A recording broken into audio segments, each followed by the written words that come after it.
answer. I want to go across to Dr. Anish Shah, Group Chairperson of Mahindra and Mahindra, joining us now on this broadcast. Dr. Shah, welcome.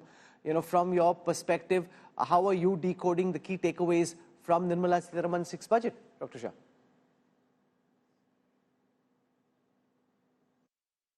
Now, the key messages are that this is a budget that sets up India very well for its long-term growth ambitions around Vixit Bharat.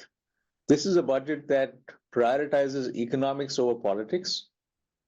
It is one that covers all segments of society and therefore is inclusive, but is also has a significant focus on growth and a significant focus on climate.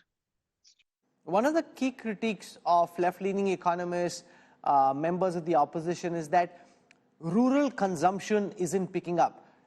In your portfolio, especially when it comes to, for example, tractors, are you still highly concerned, as you were some time ago when we last chatted, about the fact that rural consumption isn't showing any green shoots and there isn't any big spurt in rural consumption, that there seems to be some level of distress which is keeping rural consumers from spending?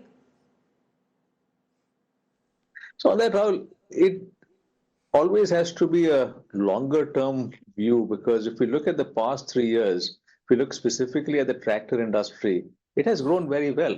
In this current year, it's flat to negative 5% is what our estimate is for the year. But on balance, given the growth we've seen more recently, it's not a bad place to be. So I would say rural is not as bad as a lot of people think. It's actually in a fairly good place. We continue to be optimistic about where rural will be next year as well. And despite some of the challenges we've seen this year in terms of lower rainfall, in terms of crops not being as good as they should have been, I think rural has held up fairly well.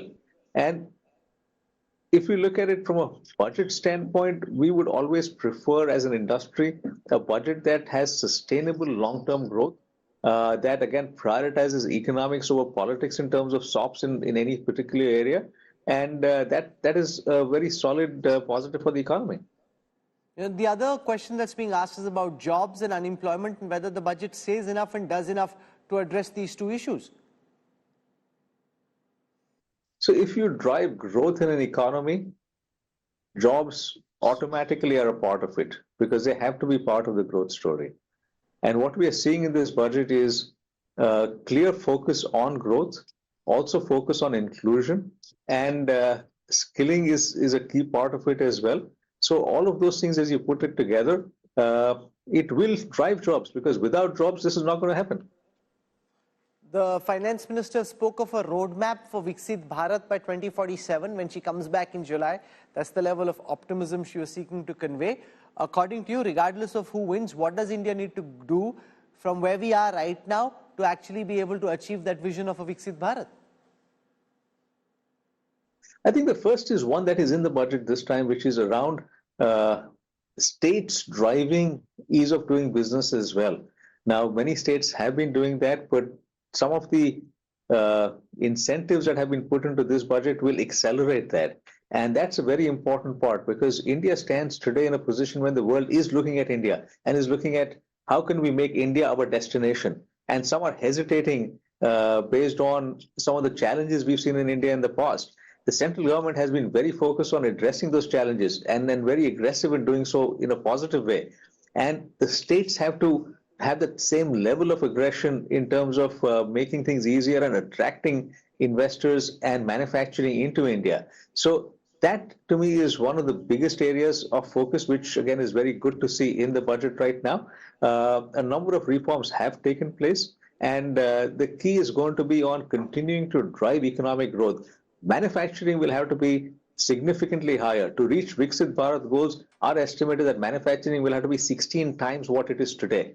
And if that has to happen, then R&D spend has to be strong, because we've got to be able to make in India for the world. Making in India for India is not going to get us to 16 times. And that, again, is something that's positive in the budget in terms of the R&D spend. So these are some of the aspects that we will have to look at in terms of driving India's economy to get to Vixit Bharat goals. No, but if manufacturing is to go up in the way that you're suggesting, for that companies like yours and others in India Inc. need to invest a lot more. The government's capex is up only 11% this year. The government is hoping that private investment will take off in right earnest in all the conversations that you're having at FICCI? Do you actually see that happen, or do you think once again there'll be more talk but less action and less actual investment? Clearly, private investment has to grow, and our capacity utilization has been going up. A number of businesses have deleveraged their balance sheets and are in a much better position today. The consumption story is strong in India. We are starting to make in India for the world as well in a few sectors. And if you put all of those together, that will result in private investment growing. You're right, that has been a softer spot in the last 2 or 3 years. And that's where government capex has helped the economy grow. And it is time for the private sector to step up and invest and continue to drive the economy as well. That's Dr. Anish Shah, Group Chief Executive Officer at the Mahindra Group, joining us. Thank you very much for taking our time. Rajiv Kumar is now back with us, all suited, booted, looking very sharp. Dr. Kumar, welcome. You know, this conversation that we're having, Chidambaram versus the likes of Rajiv Chandrasekhar on 10 years of UPA versus 10 years of Modi, the fact is that we're heading into an election cycle. So this narrative will likely play out. The problem, though, is that both are trying to diss the other. Who do you think, in your analysis, at the end of 10 years is actually carrying the day? Who's winning the economic argument? Well, I'm clear in my mind that the present government is winning the economic argument. Because what happened, for whatever reasons there were, and we can go into that, I think we today have landed ourselves in a fairly sweet spot, and for various reasons, for all the reforms that have been done, etc., etc.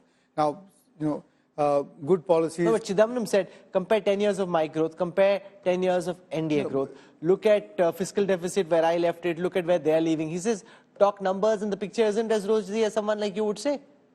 No, but you see, the fact is that the Chidambaram, when he made his budget for 2009, I actually told him himself, he had just opened the coffers completely. I mean, the write-off, the debt write-offs of the farmers, the six-pay commission, etc., etc. The fiscal deficit at that time, I think, jumped up by 1.8%, if I remember correctly. Because I mentioned to him, I said, sir, what have you done? And he said, don't tell me how to do economics. This is the way to do it. See, the point is that there were some good lucks there, and there was also some bad luck. For example, at the end of during the 2013, I think this is what Subhash was referring to, we did end up in a situation, we were really at the precipice of, at the edge of a precipice, and that was the fragile five and the rupee tanking, etc., etc. Similar things, I'm afraid, were done out by Shri Pranab Mukherjee as well.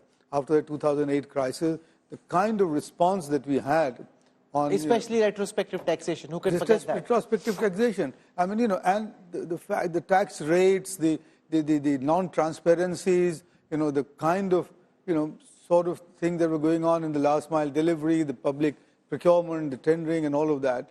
You see, the numbers, yes, I mean, if you take just the averages, but again here, maybe the GDP or average growth rate, etc., whatever. But the point is, my own thinking is that the foundations for a sustained takeoff of 7% plus growth have now been laid. Now, maybe again, one is wrong. We've had this conversation that India is land of perpetual takeoffs, but I think it's beginning to happen.